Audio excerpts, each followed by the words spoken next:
तो सभी को जय श्री राम। तो जैसा कि आप सब जानते हैं, इस समय हम आए हैं माघ मेले में और यहाँ पर एक तरीके से संतों की नगरी हो जाती है जिस समय माघ मेला लगता है। तो ऐसे में ही हमें एक शिविर यहाँ पर मिला संत ज्ञानेश्वर जी का। उनका पूरा नाम, अभी पूरा परिचय हम इनसे लेंगे। संत ज्ञानेश्वर जी के बारे में मान्यता ये मानते हैं महाराज कि वो स्वयं कल की अवतार हैं। विष्णु भगवान का जो कल की अवतार होता है कलयुग में, वो हैं। और सर्वप्रथम मैं इनसे ही थोड़ा-सा इस बारे में जानना चाहूँगा। तो अपना परिचय देते हुए थोड़ा-सा जो मुख्य-मुख्य चीज़ें हैं आपकी आध्यात्मिक दृष्टिकोण, वो हमें बताएँ थोड़ा। सबसे सबसे पहले अपना परिचय देने के लिए हम है परम पूज्य संत ज्ञानेश्वर स्वामी सदानंद जी परमहंस के शिष्य है, उनसे तत्व ज्ञान प्राप्त है। और दूसरा हमारा जो मुख्यालय है पुरुषोत्तम धाम, पुरुषोत्तम नगर, सिद्धौर, बाराबंकी, उत्तर प्रदेश। इसमें भारत में लगभग 32 आश्रम है, नेपाल में 4-5 आश्रम है। और हम लोग इस सत्य सनातन धर्म का ही प्रचार कर रहे हैं, जो भगवान विष्णु जी, भगवान श्री राम जी, भगवान कृष्ण जी जो उपदेश दिया, वही उन्हीं का मत ही प्रभु सदानंद का ही मत है। तो ये अवतारवाद को भी क्या है कि सत्य सनातन धर्म में अवतारवाद ही मूल्य विषय है, क्योंकि अवतार ही सत्य सनातन धर्म का संस्थापक, संचालक, संरक्षक होता है। इसलिए क्या है कि हर चीज़ को जानना जरूरी है, मानने का चीज़ नहीं है। धर्म एक सत्य प्रधान जीवन विधान है और उसको मानने का चीज़ नहीं है, जानने का चीज़ है। तो जानेंगे कैसे, ये सोचना चाहिए। चलिए, बहुत ही अच्छा परिचय दिया आपने हमें। तो जैसे कि अभी हमने आपके कुछ ग्रंथों को देखा, उसमें कुछ हेडिंग्स थी कि संत ज्ञानेश्वर जी का शास्त्रार्थ हुआ शंकराचार्य से। कुछ में ऐसा भी देखा कि करपात्री जी, जिन्हें हम धर्म सम्राट के नाम से जानते हैं, तो उनको भी एक तरीके से कहीं न कहीं आपका कहना है कि उन्होंने हराया। तो मूल विषय पर आ जाते हैं कि ये जो कल की अवतार सिद्ध होते हैं संत ज्ञानेश्वर जी, ये किस आधार पर होते हैं? जो अवतार जो होता है, मूल विषय ज्ञान से जाना जाता है। ज्ञान क्या है? तत्व ज्ञान, जो सर्वोच्च ज्ञान है, जिसको यथार्थ ज्ञान कहते हैं, धार्मिक ज्ञान कहते हैं, अशेष ज्ञान कहते हैं, या भगवदीय ज्ञान कहते हैं। और उसी ज्ञान के आधार पर, जैसे सतयुग में भगवान का अवतरण हुआ विष्णु जी के शरीर में देवलोक में, उस समय नारद जी और गरुड़ जी जाने तत्व ज्ञान के माध्यम से विश्व रूप, विराट रूप आदि देखे।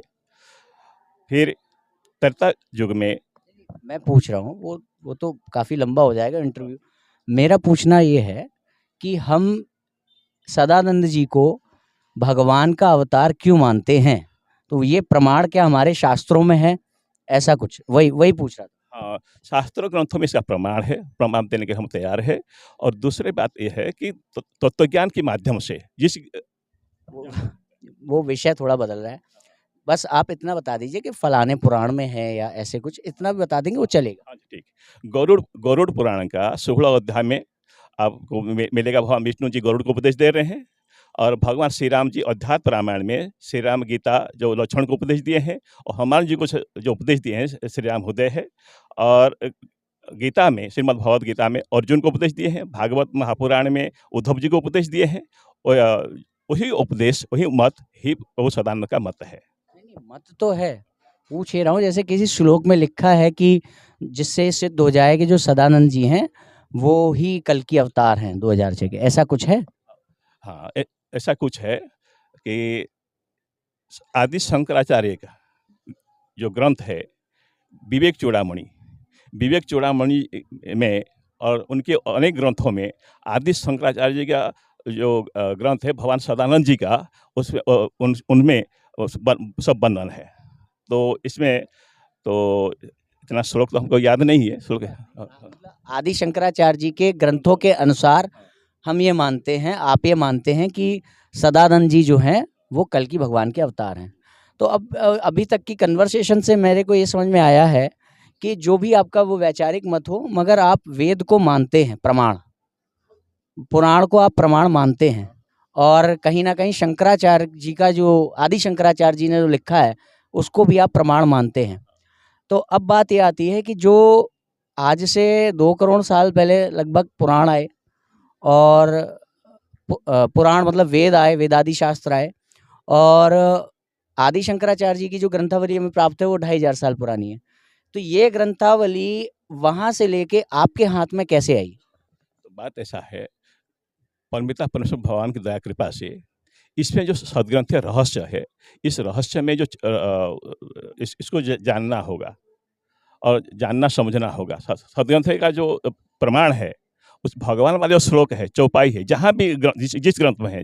मैं कह रहा हूँ जैसे हम मानते हैं कि ये किताब मेरे लिए प्रमाण है, ठीक है, ये किताब मुझे मिली कहाँ से है, मैं ये पूछ रहा हूँ, कैसे मिली हमें? आपको कैसे मिली ये किताब जिसको आप प्रमाण मानते हैं, जिसके आधार पे आपने ये सिद्ध किया कि जो सदानंद जी हैं वो कल्कि के अवतार हैं, वो किताब छप के आपके हाथ में कैसे पहुंची, किसने दी आपको?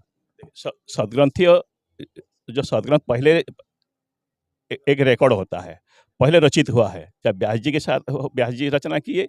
मैं वही पूछ रहा हूँ, वो व्यास जी से आप तक कैसे आई? तो बात ऐसा है, जो सदग्रंथ तो गीता प्रेस में है, पहले से प्रमाण। गीता प्रेस हमारे धर्म के अधिष्ठाता तो है नहीं। गीता प्रेस एक प्रेस है जो उनको छाप रही है, गीता प्रेस के पास वो कैसे आई? जो पहले से ग्रंथ लिखा, जैसे ऋषि महर्षि ने लिखा, अक्सर ऋषि महर्षि ने ग्रंथ लिखा, तो वो ग्रंथ जो है, ग्रंथों में जो प्रमाण है अवतारवाद का, जैसे ऋषि महर्षियों ने आज से बहुत साल पहले लिखा, वो आज हम तक कैसे पहुंचा? आज ऐसे कैसे पहुंचा, जो रिकॉर्ड की तरफ अभी तो सुरक्षित है ना, अभी तो क्या वेदों की 2 करोड़ वर्ष पुरानी रिकॉर्ड कॉपी सुरक्षित है? जी नहीं। तो बात, तो उसमें देखिए कुछ मूल श्लोक है, भगवत गीता श्लोक है या मंत्र है, वेदों में मंत्र है, और बाकी शास्त्र में क्या है कि श्लोक है। तो इसमें जो वेद मंत्र है, जैसे रुचो अखिर परमे वेमन, जैसे निषेध विषयांतर हो रहा है। थोड़ा सा मेरा प्रश्न ये है कि अगर हम पुराण को प्रमाण मानते हैं तो पुराण हमारे पास आए कैसे? अगर हम शंकराचार्य जी की लेखनी को प्रमाण मानते हैं, वो शंकराचार्य जी के जो 2500 वर्ष पूर्व लिखे हुए ग्रंथ हैं, वो हमें कैसे प्राप्त हुए? अगर हम वेद को प्रमाण मानते हैं तो वो 2 करोड़ वर्ष पूर्व के जो वेद हैं वो हमारे पास कैसे आए? या मैं मानता हूँ कि अगर कोई ये भी कहता है कि 5000 वर्ष पूर्व वेद आए या 20,000 वर्ष पूर्व वेद आए, तो वो 20,000 वाले पूर्व वाले जो वेद हैं वो हमारे पास कैसे पहुंचे, मैं ये पूछ रहा हूँ। जो वेद आपको वेद या जितने, मतलब ऐसा तो है नहीं कि मैं जो छाप रहा हूँ, गीता प्रेस कंपनी के जो प्रेस के जो मालिक हैं, वो जो छाप रहे हैं, उनको भगवान ने सपने में आके तो वेद सुनाए नहीं है, उनके पास किसी ना किसी माध्यम से वो आया, उन्होंने उसको छाप दिया। तो वो माध्यम क्या है आपका? वो जो माध्यम है, सदग्रंथीय जो प्रमाण हम लोग हमारे पास आया है, कि पहले जो ऋषि महर्षियों ने ताड़ का पत्ते में लिखा था, किसी भोजपत्र में लिखा था, किसी पत्र में लिखा था, फिर बाद में कागज से जो प्रिंट हुआ, जैसे जैसे उन शिष्यों ने अब आपने शिष्यों का नाम लिया ना, देखिए जो मेरी जानकारी है कि जो वेद आदि शास्त्र हैं, वेद पुराण उपनिषद, या आप तो भगवान आदि शंकराचार्य जी की लेखनी को भी प्रमाण मानते हैं, तो उनके ग्रंथ हमारे हाथ में आते हैं गुरु शिष्य परंपरा से। भगवत गीता 4था अध्याय 2रा श्लोक, जब वो ज्ञान की सौंदर्यता का वर्णन कर रहे हैं भगवान श्री कृष्ण, तो उसमें कह रहे हैं एवं परंपरा प्राप्तिमम, तो परंपरा से हमारे पास ज्ञान आते हैं। वेद वो जो ग्रंथ है, परंपरा से हमारे पास ग्रंथ आते हैं। अब प्रश्न ये उठता है कि आपके पास जो शंकराचार्य के ग्रंथ हैं या पुराण हैं, वो आए हैं परंपरा से, ठीक है?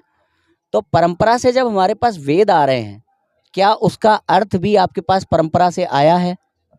बिल्कुल, जो सत्य जो होता है वो एक प्रायोगिक विधान होता है, तो प्रायोगिक जो देखा जाता है, पहले रिकॉर्ड था। मेरा पूछने का अर्थ ये है कि जो आज आप मुझे बता रहे हैं, वो आपको किसने बताया? वो आपको जो बता रहा है वो उसको किसने बताया? वो जो बता रहा है वो उसको किसने बताया? ऐसे करते हुए हमें पीछे जाना होगा, वो विष्णु भगवान आदि शंकराचार्य जी तक कम से कम हम पहुंच जाएं, ऐसे बताइए। अच्छा, ऐसा है कि जो भी ज्ञान है परमात्मा परमेश्वर भगवान से ही आता है। और दूसरी बात, मैं देखिए विषय से भटक जाएंगे, लंबी हो जाएगी चर्चा। मैं ये पूछ रहा हूँ कि आदि शंकराचार्य जी ने जो लिखा है, सदानंद जी को किसी परंपरा प्राप्त गुरु ने बताया या उन्हें अपने आप पता चला? ये तो शंकराचार्य जी बता सकते हैं, हम कैसे बता सकते हैं? उनकी बात ऐसा है कि हाँ, शंकराचार्य जी ने जब 4 मठों की स्थापना की, बाद में की ना, तो उनकी जितनी भी ग्रंथावलियां हमें प्राप्त हैं, वो हमें उन मठों की गुरु शिष्य परंपरा से प्राप्त है। तो सुनिए, अंशावतार थे शिव जी के। तो हमें जितनी भी ग्रंथावली उनकी प्राप्त है वो हमें प्राप्त है उनकी गुरु शिष्य परंपरा से। इवन जो हमारे वेद आदि शास्त्र है, पुराण है, उपनिषद है, वो भी हमें प्राप्त है गुरु शिष्य परंपरा से। अब कहने का अर्थ ये है कि जो बात आप कह रहे हैं वो क्या शंकराचार्य के जो शिष्य परंपरा है वो भी कहते हैं? तो ऐसा है, लेकिन भगवदीय ज्ञान जो है, मैं एक एक करके खोलते हैं। जो बात आप कह रहे हैं कि सदानंद जी कल्कि के अवतार हैं, वो बात जो उनकी गुरु शिष्य परंपरा के जो प्रमाणिक उस गद्दी पर बैठे हैं आज भी, क्योंकि शंकराचार्य जी ने मठामनाय मानुशासनम में एक बात लिखी कि जो भी सन्यासी मेरे द्वारा स्थापित 4 सीटों पर बैठेगा वो मुझ शंकराचार्य का रूप ही मान्य है और वो होगा सनातन धर्म का अधिष्ठाता। ये उनके मठामनाय मानुशासनम में लिखा है, मेरे पास शायद वो है ग्रंथ। तो उन्होंने ये लिखा। तो कहने का अर्थ है जो बात आप बता रहे हैं, क्या वो बात ये भी स्वीकार करते हैं शंकराचार्य वाले, जो शंकराचार्य की ऑफिशियल जो परंपरा आ रही है, क्या वो भी ये बात मानते हैं? देखिए, सत्य सनातन धर्म का उस परंपरा को भाई साहब भाई साहब सुनिए, तो ये देखिए हमारा बहुत सारे टॉपिक्स हैं। इस पहले मैं पूछ रहा हूँ आपसे, क्या शंकराचार्य की जो गुरु शिष्य परंपरा से जो वर्तमान के शंकराचार्य हैं, क्या वो भी ये मानते हैं कि सदानंद कल्कि के अवतार हैं? जी जी नहीं नहीं मानते। नहीं। तो अब कहने का मतलब ये है कि आपको किताबें जहाँ से प्राप्त हो रही हैं, मंत्र जहाँ से प्राप्त हो रहे हैं, ग्रंथ जहाँ से प्राप्त हो रहे हैं, उन ग्रंथों को आप विश्वास करते हैं, है ना? मगर वहीं से जो अर्थ मिल रहा है उस पर आप विश्वास नहीं करते। तो अब बात ये आ जाती है कि जिससे हम ग्रंथ ले रहे हैं उससे उसका हम अर्थ नहीं मान रहे, ये गलत है। और जिसका हम अर्थ मान रहे हैं उससे हम ग्रंथ ले रहे हैं, ये गलत है। या तो दोनों चीज़ें माने, जैसे मान लीजिए कि मुझे इन पर भरोसा नहीं है, ठीक है? अब मैं ना तो इनसे किताब लूँगा, हो सकता है इन्होंने झूठी किताब दी हो, और ना ही इनसे मैं अर्थ लूँगा, क्योंकि जब हमें विश्वास ही नहीं है तो अर्थ भी झूठा, किताब भी झूठी। इनकी किताब तो हम मान रहे हैं, वो सच्ची है, मगर इनका अर्थ हम नहीं मान रहे। तो ये तो पार्शियलिटी हो गई अपने मन मुताबिक। बात है, किसी सदग्रंथ का रहस्य को जानने के लिए पहले ज्ञान चाहिए, पहले ज्ञान चाहिए। बिना ज्ञान से किसी सदग्रंथ का रहस्य को हम समझ नहीं पाएंगे। तो ग्रंथ हमारे पास जिससे आएगा वही हमें ज्ञान देगा ना? जी नहीं। ज्ञान एक देखिए, ज्ञान का जो धारणा है, शिक्षा, विद्या और ज्ञान 3 चीज है। तो जो ज्ञान क्या चीज है हमको जानना पड़ेगा। विद्या आपका कहने का अर्थ है कि 2 करोड़ साल पहले वेद आते हैं, वेद हम तक पहुंचते हैं, हम वेद के केवल मंत्र माने, और 2006 में जो संत ज्ञानेश्वर आएंगे अर्थ उनका हम माने? नहीं, मानना नहीं है, यहाँ जानना है। अर्थ उनका जान लें। जान लेना वो प्रैक्टिकल से जाना जाएगा। जो प्रायोगिक जैसे जो वेद मंत्र का जो है वो प्रैक्टिकल करना पड़ेगा। जितने भगवान, अगर गीता को हम देखेंगे, गीता में अर्जुन ने विराट रूप विश्व रूप देखा था, वो प्रैक्टिकल देखा था। प्रैक्टिकल के बाद फिर आपका कहने का अर्थ है कि अगर मुझे प्रैक्टिकली भगवान दिख जाएं तो मुझे फिर परंपरा से प्राप्त ज्ञान की आवश्यकता नहीं है। आवश्यकता नहीं है। तो जैसे आदि शंकराचार्य ने विवेक चूड़ामणि में लिखा है, अभिज्ञानते परितत्व शास्त्रादि निष्पड़ा, विज्ञानते परितत्व शास्त्रादि निष्पड़ा। जो तत्व ज्ञान से पहले अगर जितने हम शास्त्र से पढ़े हैं, अगर उस परम तत्व को नहीं जाना तो कुछ भी नहीं जाना, और उस परम तत्व को, भगवत तत्व को जान गया तो सारे ग्रंथों की भी आवश्यकता नहीं है। ये आदि शंकराचार्य ने विवेक चूड़ामणि में लिखा है। ये हमारा विषय नहीं है। मेरा कहने का मतलब, आप ये कहना चाहते हैं कि गुरु के बिना ज्ञान प्राप्त हो सकता है? हाँ, गुरु पहले तो गुरु कौन है जानना पड़ेगा। मैं पूछ रहा हूँ, गुरु के बिना ज्ञान प्राप्त हो सकता है? गुरु के माध्यम से ज्ञान प्राप्त हो सकता है, लेकिन गुरु कौन है ये जानना जरूरी है। हो सकता है ना, आप ये कह रहे हैं। जैसे राम जी आए, उनके गुरु थे वशिष्ठ, कृष्ण जी आए, उनके गुरु थे सांदीपन, कल्कि जी के गुरु कौन है? जो आपके हिसाब से कल्कि हैं, संत ज्ञानेश्वर जी, सदानंद जी, वो उनके गुरु कौन? उनके गुरु है तो ये तो BA-LLB किए थे, इतने शिक्षा गुरु हो गए। शिक्षा गुरु नहीं, आध्यात्मिक गुरु। आध्यात्मिक गुरु बाल जगेश्वर जी है। अच्छा, वो किस परंपरा से थे? उनके गुरु का नाम? उनके गुरु का नाम थे हंस जी, उनके पिता के गुरु भी थे। उसके बाद उनसे पहले स्वरूपानंद जी थे। स्वरूपानंद सरस्वती? नहीं, ये स्वरूपानंद सर नहीं, वो अलग है। और उनके गुरु स्वरूपानंद सरस्वती? उनका ब्रह्मानंद जी है, उनका परंपरा, गुरु परंपरा है। कहाँ तक है आपके पास? उसका उनका तो मुझे इतना तो याद नहीं है, जानकारी नहीं है। आदि शंकराचार्य जी तक है वो परंपरा। आदि शंकराचार्य में जो अभी शिष्यगण है, आदि शंकराचार्य ने जो प्रायोगिक विधान भी जो चलते थे, आध्यात्मिक भी थे, कर्मकांड के साथ साथ आध्यात्मिक भी थे। तो आदि शंकराचार्य के जो परंपरा है अभी उसमें भी नहीं है, उस संस्था में नहीं है। ये तो आपका क्लेम है। मैं आपसे पूछ रहा हूँ कि आपको आदि शंकराचार्य जी के जो ग्रंथ प्राप्त हुए हैं वो प्राप्त इन्हीं शिष्यों से हुए हैं, तो फिर आप इनके ग्रंथों पर विश्वास क्यों कर रहे हैं जब इनके अर्थ पर विश्वास नहीं है? सत्य क्योंकि आपने कहा कि प्रायोगिक में वो क्योंकि आपने कहा कि वो प्रायोगिक में सिद्ध नहीं हो रहे हैं। जहाँ पर सत्य है उसको तो सत्य किसी के पास हो, आपके पास हो, किसी बच्चे के पास हो, सत्य से हमेशा ग्राह्य है। आपका कहने का अर्थ है जो अर्थ जो सच्चाई है वो हम ग्रहण करते हैं। सदग्रंथ में जो सच्चाई है, जो सत्यता है, प्रैक्टिकल करने के बाद सत्य पता चल जाता है कि ये सत्य या असत्य है, तो सत्य को हम ग्रहण करते हैं। गुणग्राही होना चाहिए, सत्यग्राही होना चाहिए। ये बात आपका कहने का अर्थ ये है कि वो जो ज्ञान दे रहे हैं वो प्रैक्टिकली सही नहीं खरा उतर रहा, इसलिए हम उस पर विश्वास नहीं करते हैं। तो अब मैं ये जानना चाहता हूँ कि ज्ञान सत्य है और या असत्य है, इसकी पहचान क्या है? ज्ञान ही सत्य होता है, उसे पहचान है तत्व ज्ञान। कि जैसे शंकराचार्य जी के शिष्यों ने मुझसे कुछ बताया, मैं कह रहा हूँ ये गलत है, आप कह रहे हैं ना ये गलत है। शंकराचार्य जी के जो वर्तमान के शंकराचार्य हैं वो कह रहे हैं कि भाई जीव और ब्रह्म एक है, आप कह रहे हैं नहीं अलग अलग है, ठीक है, आप उनको गलत कह रहे हैं। तो जो आपने सही ज्ञान को पहचानने का पैरामीटर क्या है? क्या आपने भगवान को देखा है स्वयं? बिल्कुल, परम पूज्य संत ज्ञान सिंह दया कृपा से हम परमात्मा के साथ बातचीत भी किए हैं।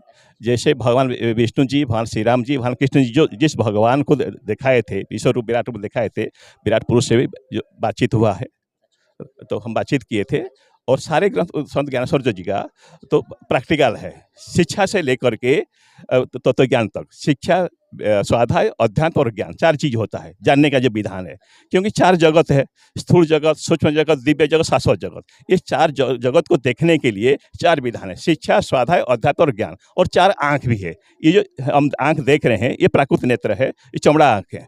फिर सूक्ष्म जगत को देखने के लिए सूक्ष्म दृष्टि है, और दिव्य जगत को देखने दिव्य दृष्टि है, और परम तत्व रूप भगवत तत्व रूप जो ज्ञान है, तत्व ज्ञान है, उसको देखने की तत्व दृष्टि या ज्ञान दृष्टि है। तो आँख चाहिए उसको देखने के लिए। कहने का अर्थ है आपने कहा कि मैंने भगवान को स्वयं देखा है, बातचीत भी की है। अब मैं जानना चाह रहा हूँ कि जो आपके पास आए, आपको कैसे पता कि वो ही भगवान है? देखिए, पहली प्रमाण है कि सदग्रंथ पहले लिखा गया है। सदग्रंथों को जो लेकर प्रमाणित किया गया, सदग्रंथ में परमात्मा के संबंधी जो परिचय पहचान है। पहली बात तो मैं आपको ये कहना चाहूंगा कि सदग्रंथों को प्रमाण पे आप नहीं ले सकते। अब बात प्रैक्टिकल की हो रही है, क्योंकि सदग्रंथ को आप नकार रहे हैं। सुनिए, नकार कैसे रहे? जहाँ सुनिए तो जी सुनिए, जैसे आपने कहा कि जो परंपरा प्राप्त जो ग्रंथ हैं वो हम मानेंगे, मगर उसका अर्थ जो परंपरा से आ रहा है वो हम नहीं मानेंगे, यही तो कहा आपने। जो ग्रंथ में लिखा है सत्य वाला, जितने सत्य का जो जहाँ पर लिखा है, आपको वो सदग्रंथ मिले कहाँ से? जो परंपरा से आ रहा है सदग्रंथ। जो परंपरा से आपको सदग्रंथ दे रहे हैं उसका आप अर्थ नहीं ले रहे ना। तो जिस जगह से हम लोग अर्थ नहीं मान रहे, हमें उस जगह पर अविश्वास है, तो उससे प्राप्त जो शास्त्र हैं उनको हम प्रमाण में कैसे यूज कर सकते हैं? सदग्रंथ में जो सच्चाई है, सच्चाई को जानना चाहिए ना, जानने का विषय है। यानी कि आपको ग्रंथ पढ़ने से पहले पता है कि सच्चाई क्या है? हाँ, सदग्रंथ को पढ़ा। यानी कि आपको पता है क्या अच्छा है क्या बुरा है ग्रंथ पढ़ने से पहले। तो वो पैरामीटर आप बताइए, वो क्या है? वो है क्या कि जो भगवत ज्ञान है, तत्व ज्ञान है। तत्व ज्ञान हर चीज का पैरामीटर है। तत्व ज्ञान की जो परिभाषा है कि मैंने भगवान को देखा, वो परिभाषा क्या है आपकी? भगवान क्या होते हैं? भगवान जो ये होते हैं सर्वोच्च सत्ता शक्ति होते हैं, कोई व्यक्ति नहीं होते। और परम तत्व रूप, भगवत तत्व रूप, आत्म तत्व भी होते हैं, और हर युगों में एक शरीर धारण करते हैं। आप मुझे ये थोड़ा सा बताइए कि जैसे आपके सामने भगवान आके खड़े हुए, आपको कैसे पता ये कोई दुरात्मा, कोई बुरा व्यक्ति नहीं है जो रूप बदल के आया है, मायावी राक्षस नहीं है? आपको कैसे पता? कैसे पता कि भगवान जो होते हैं कोई व्यक्ति नहीं है? हमने पहले मना कर दिया, कोई व्यक्ति नहीं है, वो सर्वोच्च सत्ता शक्ति है। आपने देखा ना उन्हें, रूप था ना उनका, तो आपको कैसे पता कि वो भगवान का ही रूप है? ये जो तत्व ज्ञान जो रहस्य वाली भी रहस्य है ना, वो बिना प्रैक्टिकल से पता नहीं चलेगा। और सब लोग को ये तत्व ज्ञान मिलता नहीं है। पहली बात। और क्या है, तत्वज्ञान ऐसा विषय है यानी कि आपका कहने का मतलब है, आपका कहने का अर्थ है कि हम जो धर्म है वो वहां से मानते हैं जो सदानंद जी ने बताया है, वो वेदादि शास्त्रों का धर्म हम नहीं मानते हैं। वेदादि सदग्रंथों में जो सत्य का प्रमाण है, यानी हम सेलेक्टिव हो जाते हैं उसमें कि जो हमारे लायक है वो हम लेते हैं, बाकी जो झूठा है वो हम नहीं लेते। हाँ, जो असत्य है वो छोड़ देते हैं और सत्य को ग्रहण करते हैं। इसका अर्थ तो ये हुआ वेद के कई मंत्रों को आप ग्रहण नहीं करते। क्योंकि वेदों में अनेक से कर्मकांड से चला गया, लेकिन वेदों में जो कुछ मंत्र है, जो मंत्र है उस मंत्र जो सच्चाई से संबंधित है तो उसको जानते हैं। आपको सच्चाई पता कहाँ से चली बिना वेद को जाने? बिना वेद को नहीं, पहले तत्वज्ञान प्राप्त करना पड़ता। यानी कि आपके पास तत्वज्ञान भगवान से डायरेक्ट आ गया? नहीं, भगवान ने तत्वज्ञान दिया, डायरेक्ट दिया ना? हाँ, भगवान डायरेक्ट दिया, तत्वज्ञान दिए, और जो देखने के लिए जो नजरिया, जो आंख है वो दिए, प्रैक्टिकल किए। जैसे अर्जुन ने प्रैक्टिकल किया था, जैसे हनुमान जी प्रैक्टिकल किया था, जैसे प्रैक्टिकल किए, प्रैक्टिकल के बाद ज्ञान मिला। देखिए अभी एक बात इस पे हम लोग चर्चा करते हैं, इससे अगला क्वेश्चन कर लेते हैं, इससे हमें समझ में आ जाएगा। अब जैसे अभी तक हमने काफ़ी चीज़ों पे वो हो गया, अभी भी हमें क्लियरिटी नहीं पकड़ में आई है, तो एक टॉपिक उठा लेते हैं, जैसे कि संत ज्ञानेश्वर जी का शास्त्रार्थ हुआ करपात्री जी से। आपका कहना है कि उन्होंने उन्हें हरा दिया, करपात्री जी को। वैसे उनको धर्म सम्राट के नाम से जाना जाता है, चलिए खैर। तो उसमें एक बात आती है, जैसे आपकी किताबों पर अक्सर लिखा रहता है कि भगवान कण कण में नहीं होता है ना? तो क्या भगवान सर्वव्यापक नहीं है?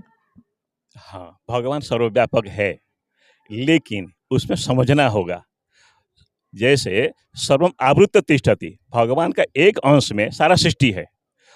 भगवान त्रयांशी है, तो एक अंश में सारा सृष्टि है, तो उसको कहना सर्वम आवृत्त तिष्ठति, सबको घेर कर स्थित है, लेकिन घुस करके नहीं।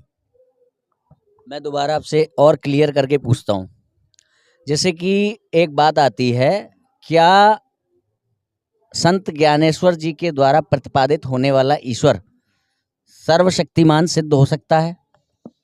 देखिए, ईश्वर नहीं, परमेश्वर है। संत ज्ञानेश्वर जी के द्वारा प्रतिपादित होने वाले परमेश्वर सर्वशक्तिमान हैं?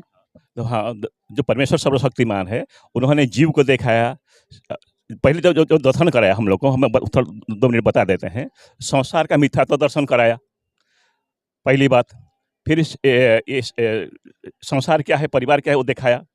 ब्रह्म सत्य जगत मिथ्या कैसे, वो प्रैक्टिकल करके दिखाया। फिर उसके बाद संसार से परिवार आया है, परिवार क्या है, वो ज्ञान के माध्यम से उसको दिखाया कि परिवार, तुम्हारा परिवार क्या है, और ये मानव शरीर देव दुर्लभ क्यों है, इसको दिखाया। फिर उसके शरीर में रहने वाला जो जीव है उसको दिखाया, शरीर से अलग करके सूक्ष्म दृष्टि माध्यम से। और फिर आत्मा को, जो सोल को, उन्होंने दिखाया दिव्य दृष्टि माध्यम से, और परमात्मा को दिखाया तत्व दृष्टि माध्यम से। तो ये जो क्षमता शक्ति है तत्वज्ञान का ही है, तत्वज्ञान के माध्यम से हम लोगों ने देखा। और इस तत्वज्ञान में क्या है, कोई परंपरा नहीं है, कोई परंपरा, गुरु परंपरा नहीं है। अब मैं मूल प्रश्न पे आता हूँ। तो मेरा कहने का मतलब है, आपने अभी तक बताया कि हम जिस ज्ञान को अनुसरण करते हैं वो ज्ञान हमें सदानंद जी से मिला हुआ है, और सदानंद जी के पीछे अगर जाएंगे ज़्यादा तो कोई गुरु शिष्य परंपरा नहीं है, वो उन्होंने भगवान होते हुए हमको वो ज्ञान स्वयं दिया, ठीक है।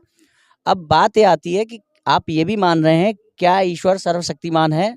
तो आपने कहा हाँ, ईश्वर तो सर्वशक्तिमान। अरे भाई, परमेश्वर, आप कहाँ पड़ जाते हैं बीच में? ठीक है, गलती हो गई मुझसे, गलती हो गई। परमेश्वर, क्या सदानंद जी के रूप में जो आप परमेश्वर बता रहे हैं वो सर्वशक्तिमान है? सदानंद वाला जो शरीर मैं देखिए, अब क्या होगा ना, वो विस्तृत होते जाएगा। मैं उस पे नहीं जाऊंगा कि वो शरीर है क्या है, उस पे नहीं जाऊंगा, आप चिंता मत करिए। हाँ, मैं उस पे नहीं जा रहा हूँ। मैं पूछ रहा हूँ, आपके ज्ञान के अनुसार प्रतिपादित होने वाला जो ईश्वर है, क्या वो सर्वशक्तिमान है? बिल्कुल, परमात्मा पर भगवान सर्वशक्तिमान है। ये अच्छा है।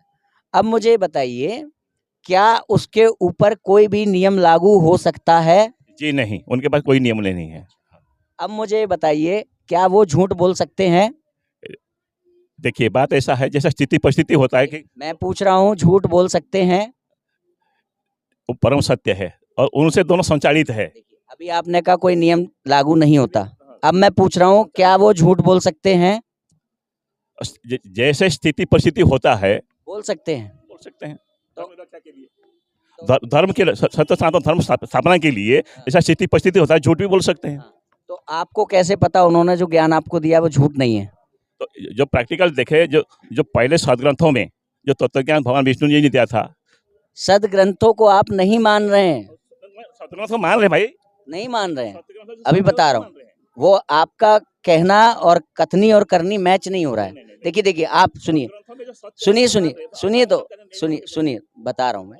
आपने वेद लिए इन भाई साहब से, फिर इन्हीं भाई साहब ने वेद का अर्थ आपको बताया, आपने नहीं माना, आपने कहा हम सदानंद का वो मानेंगे। ठीक, इसका मतलब आपको इन भाई साहब से ज्यादा विश्वास किस पर है? सदानंद जी पर है। तो इन भाई साहब से मिलने वाले वेदों पर भी आपको विश्वास कैसे हुआ? वेदों को जो वेदों में जो श्लोक मंत्र है, उस मंत्र को प्रैक्टिकल करने के बाद प्रैक्टिकल स्वीकार करेंगे। जैसे H2 इक्वल टू वाटर, तो H2 को और कौन स्वीकार नहीं करेगा? आपका कहने का अर्थ है कि हमने ब्रह्मलीन होकर के स्वयं देखा है, ब्रह्मलीन होकर के देखा है। यही देखिए, जो प्रैक्टिकल है वो तो यही है कि हम ब्रह्मलीन हो गए, तभी हमें पता चलता है। सुनिए, बात ऐसा नहीं है, ऐसा नहीं है। जो क्या कि प्रैक्टिकल जो चीज़ है आपको समझ में नहीं आएगा, इसीलिए हमने कहा कि पहले आप समझिए। पहले समझिए। अच्छा, एक चीज और कर लेते हैं। अब मुझे बताइए, आपने कहा वो झूठ बोल सकता है, आपने कहा कि भाई वो हमसे झूठ नहीं बोल रहे, आपसे झूठ नहीं बोल रहे, वो झूठ बोल सकता है पर वो आपसे झूठ। चलिए ठीक है, अब मैं आपसे एक प्रश्न और कर देता हूँ, क्या वो आपसे झूठ बोल सकते हैं? हमको झूठ नहीं बोल, ज्ञान झूठ नहीं बोलता। मैं पूछ रहा हूँ, क्या सदानंद जी के द्वारा प्रतिपादित होने वाले परमेश्वर आपसे झूठ बोल सकते हैं? बिल्कुल नहीं। तो ये तो नियम लागू हो गया। कैसे? वो झूठ नहीं बोल सकते। देखिए, लीला करने के लिए लीला में कुछ भी हो सकता है, लीला में कुछ होता है। जो ज्ञान परम सत्य होता है, और परम सत्य कैसे झूठ बोलेंगे? तो इसका मतलब आपके जो ईश्वर है बाधित है, जो परमेश्वर है बाधित है। ईश्वर तो अलग चीज है। ईश्वर आपके द्वारा प्रतिपादित होने वाले परमेश्वर बाधित हैं, जो वो आपसे झूठ नहीं बोल सकते ना, परमेश्वर झूठ नहीं बोल सकते। तो ये नियम हो गया ना कि वो आपसे झूठ नहीं बोल सकते। क्योंकि जो परम सत्य ज्ञान स्वरूप होता है। मैं आपसे पूछ रहा हूँ, वो आपसे झूठ बोल सकते हैं कि नहीं? परमात्मा परमेश्वर भगवान भाई साहब, झूठ नहीं बोल सकते। तो ये नियम हो गया ना, नियमित हो गया ना ईश्वर। भाई ईश्वर परमेश्वर कैसे नियमित हो गया? ये तो हमको समझ में वो आपसे झूठ नहीं बोल पा रहा है, बेड़ियां है उसके हाथ में। नहीं, हाँ, बोल सकता है। नहीं, परम सत्य ही होता है। मैं पूछ रहा हूँ, वो आपसे झूठ बोल सकते हैं? परम सत्य झूठ नहीं बोल सकते। तो ये बेड़ियां है ना, नहीं बोल सकते? क्या है ये? लिमिटेड शिकंजा है ना? तो देखिए, परमात्मा परमेश्वर भगवान जो परम सत्य होते हैं, उनका क्या है कि लिमिटेशन उन्हीं के ऊपर निर्भर करता है। किनके ऊपर? उसी परमात्मा के ऊपर। वो तय करते हैं। हाँ। यानी कि बोल सकते हैं। हाँ। वो आपसे झूठ बोल सकते हैं। देखिए, आप जबरदस्ती कर रहे तो ऐसे भी बात ऐसा है। देखिए, जो मैं बार बार कह रहा हूँ कि लीला में वो कुछ भी कर सकते हैं, लेकिन मैं अपने भक्तों के सामने वो झूठ नहीं बोलते। तो आप उनके भक्त हैं, तो मैं फिर पूछ रहा हूँ, क्या वो आपसे झूठ बोल सकते हैं? जी नहीं। तो यानी कि ईश्वर सीमित हो गया, वो अपने भक्त से झूठ नहीं बोल सकता। परमेश्वर किसी को झूठ नहीं बोलते। वही मैं, आपके जो परमेश्वर है, अब मैं पूछ लूँ। देखिए, हमारे यहाँ जो श्लोक है वो है सत्यम ज्ञानम अनंतम ब्रह्म। ईश्वर किसी भी प्रकार के नियम के नीचे नहीं है। तैत्तिरीय उपनिषद 2:1। तो ईश्वर किसी भी प्रकार के नियम के नीचे नहीं है, वो सभी नियमों को बनाने वाला सर्वनियामक है। ठीक है। अब आप कह रहे हैं कि मेरा आप जो परमेश्वर बता रहे हैं वो सब कुछ कर सकता है, एक काम नहीं कर सकता है। उसके जो भक्त हैं वो उससे झूठ नहीं बोल सकता है ना? झूठ नहीं बोल सकता ना? तो यहाँ पे तो वो सीमित हो रहा है ना, एक नियम आ रहा है उसके ऊपर कि वो अपने भक्तों से झूठ नहीं बोलेगा। बात ऐसा है कि सदग्रंथों को रहस्य समझने के लिए हम लोग को जानना होगा। इसे संक्षेप में कि अगर अभी हमें रास्ते नहीं होता हो, हाँ, अभी हमें रास्ते में कोई व्यक्ति और मिल जाए, आपने कहा रहस्य को समझो, अब हम आपके साथ चले गए, रहस्य को समझ के बाहर आए, फिर कोई हमें दूसरा मिल गया, अब रहस्य को वो समझाएगा, फिर रहस्य को तीसरा समझाएगा, सबके रहस्यों को समझते रहें।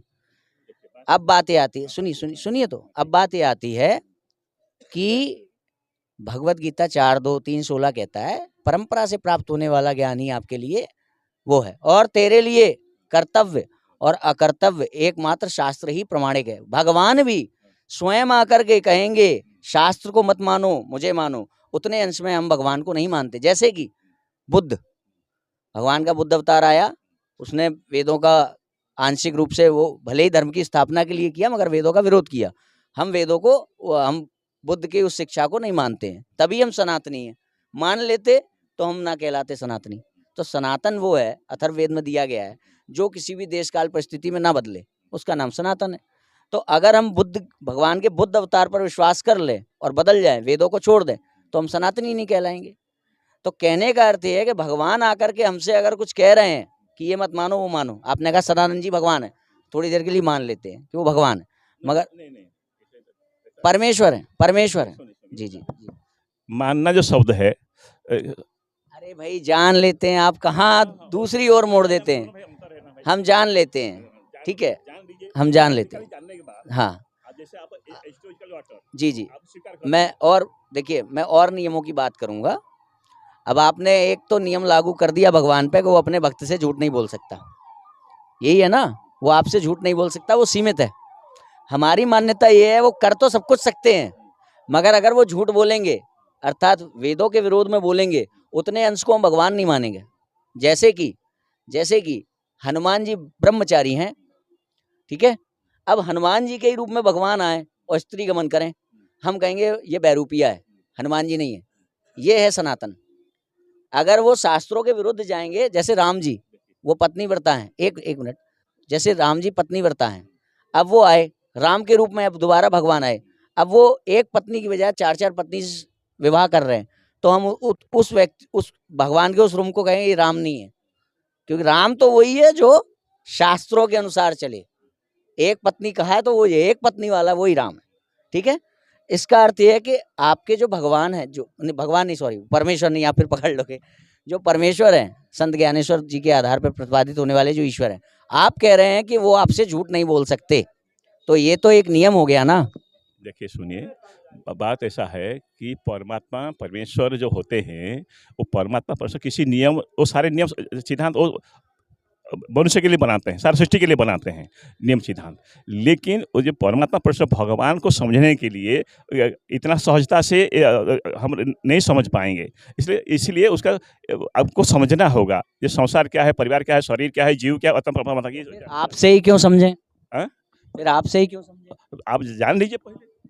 हम लोग कहने का अर्थ है ये मेला है, इसमें 300 लोग हैं, तो फिर आप ये नहीं कहते कि हम सच बोल रहे हैं, बाकी सब झूठ बोल रहे हैं? नहीं, सभी लोग अपने अपने दायरे पे सब सच बोल रहे हैं, सभी कह रहे हैं हम सत्य का प्रचार कर रहे हैं, कोई नहीं कह रहा कि हम असत्य का प्रचार कर रहे हैं। तो फिर वही बात है ना, आपके ऊपर भरोसा क्यों किया जाए कि हम आपके पास आए, आपने जो जो गतिविधियां कही हमने किया, साल भर लग गया, उसके बाद हमारे प्राप्त हुआ, भैया हमें नहीं मिला जो हम लेने आए थे, उसके बाद हम क्या करें कि निर्णय लिया भैया चलो यहाँ से। तो ऐसा ही हम जीवन भर करते रहें, या फिर शास्त्रों में कहा गया है मनुष्य चाहे चारों वेद पढ़ ले, सारे पुराण पढ़ ले, सारे उपनिषद पढ़ ले, जब तब व्रत दान पुण्य कर्म तीर्थ दान यज्ञ सब कुछ व्यर्थ है अगर उसका कोई गुरु नहीं है। सबसे पहले क्या होना चाहिए, एक मैं पूरी कर लूँ, जैसे आपको मैं पूरा करने दे रहा हूँ, तो सबसे पहला क्या है, मनुष्य का गुरु होना चाहिए। अब गुरु कौन होगा? सबसे पहले अथर्ववेद 11:5-16 ब्रह्मचारी ही सन्यासी बनता है। तो गुरु का अंतिम निर्णायक पद जो मनुस्मृति 12वां अध्याय 112 से 114, तो गुरु का जो अंतिम वो लक्षण बताया गया अंतिम गुरु का, ऐसा नहीं गृहस्थ भी गुरु हो सकता है, मगर वो किसी न किसी सन्यासी के अधीनस्थ रह करके आपको ज्ञान दे रहा हो। तो सबसे पहला लक्षण क्या आया? अच्छा, मनुस्मृति में क्या कहा गया है कि धर्म में संशय होने पर अधिष्ठाता ब्रह्मचारी सन्यासी को बनाए। तो कहने का अर्थ हुआ पहला लक्षण हमें प्राप्त हुआ सन्यासी, जैसे करपात्री जी थे, जैसे जो शंकराचार्य के पद पर विराजमान होते हैं वो होते हैं। अच्छा, दूसरा क्या है, भगवद गीता 4:2-3-16, छांदोग्य उपनिषद, मांडुक्य उपनिषद, ये सब में लिखा हुआ है स्व अध्ययन ना करें, सपनों में आए हुए भगवान की बातों विश्वास ना करें, वो जो चमत्कार दिखा रहा है उस पर ना जाएं, आप जो है परंपरा प्राप्त आचार्य के पास जाकर के अध्ययन करें। इसीलिए भगवान श्री कृष्ण भी जब जन्म लेते हैं तो गुरु सांदीपन के पास जाते हैं, राम जी जब जन्म लेते हैं तो वशिष्ठ के पास जाते हैं। यानी परमेश्वर भी अगर धरती पर आता है तो वो किसके पास जाता है? परंपरा प्राप्त आचार्य के पास। अच्छा, दूसरी बात, वाल्मीकि रामायण में लिखा हुआ है, रामो विग्रहवान धर्मः 3:37-13। राम ने जो जो किया वो धर्म है। अब राम जी गुरु के पास जा रहे हैं, फिर हम ऐसे गुरु को ऐसे राम जी गुरु के पास जा रहे हैं, मगर हम ऐसे गुरु के पास जा रहे हैं जिसका कोई गुरु नहीं है ना। तो ये तो हम राम के विरुद्ध जा रहे हैं, और राम धर्म है, तो धर्म के विरुद्ध जा रहे हैं, तो सनातन के विरुद्ध जा रहे हैं। फिर भी हम स्वयं को सनातनी कह रहे हैं, इस पर क्या कहेंगे आप? इसमें यह कहेंगे, हर चीज़ की जानकारी होनी चाहिए, परमाणु से लेकर परमात्मा तक प्रैक्टिकल जानकारी होनी चाहिए। सिर्फ थ्योरी ग्रंथ पढ़ करके कोई समझ नहीं पाएगा। किसकी बुद्धि विचार का सदग्रंथ जो है बुद्धि विचार का विषय है नहीं है, वो बुद्धि विचार का विषय है नहीं कि हम। मैं ये नहीं कह रहा हूँ, मैं ये नहीं कह रहा हूँ, मैं सनातनी तभी हूँ जब मैं वेद को मानूं। सबसे पहले मुझे मानना पड़ेगा। हाँ, सारे सदग्रंथ, जितने सदग्रंथ है, सिर्फ वेद अकेला वेद सदग्रंथ नहीं है, सारे सदग्रंथ है। सारे सदग्रंथ जिसको प्रमाणित करते हैं वो है परम सत्य। परम सत्य एक ही होता है। तो परम सत्य को जानने के लिए उसके विधान है तत्व ज्ञान। अच्छा, आपका कहना है जो कुरान का भी जो ज्ञान है वो भी अच्छा ज्ञान है? अच्छा ज्ञान है, क्योंकि यहाँ से भाषा का झगड़ा है, सिर्फ भाषा का झगड़ा। जैसे हम लोग भगवान कहते हैं, परमात्मा कहते हैं, परमेश्वर कहते हैं, उन लोग दूसरे भाषा में कहते हैं, अल्लाह कहते हैं, खुदा कहते हैं, परवदिगार कहते हैं, आलम कहते हैं। क्या कुरान के द्वारा प्रतिपादित होने वाला ईश्वर और सनातन धर्म ग्रंथों के द्वारा प्रतिपादित होने वाला ईश्वर एक ही है या अलग अलग? एक ही, परमेश्वर एक ही। मैं पूछ रहा हूँ, कुरान के द्वारा प्रतिपादित होने वाला ईश्वर और सनातन धर्म ग्रंथों के द्वारा प्रतिपादित होने वाला ईश्वर एक ही है? एक ही। तो कुरान 6:101 में लिखा हुआ है कि मैं तो क्या, मेरी संतान भी जन्म नहीं ले सकती, अवतार नहीं ले सकती। और भगवत गीता 4:7 में लिखा हुआ है, यदा यदा हि धर्मस्य ग्लानिर्भवति भारत अभ्युत्थानं धर्मस्य तदात्मानं सृजामि। जब जब धरती पर पाप होता है प्रकट होता है अधर्म। तो ये दोनों अंतर आ रहे हैं। देखिए, उसमें कुरान शरीफ में क्लियर लिखा गया है, वो हाजिर नाजिर होते हैं। हाजिर नाजिर मतलब क्या है, अवतार देते हैं। तो ये जो सदग्रंथ है कुरान का, कुरान एक भक्ति ग्रंथ है। और दूसरा क्या है कि कुरान शरीफ में सिर्फ भाषा का अंतर है, दोनों का मूल को तुम समझेंगे तो एक ही है। आपको कुरान कैसे मिली?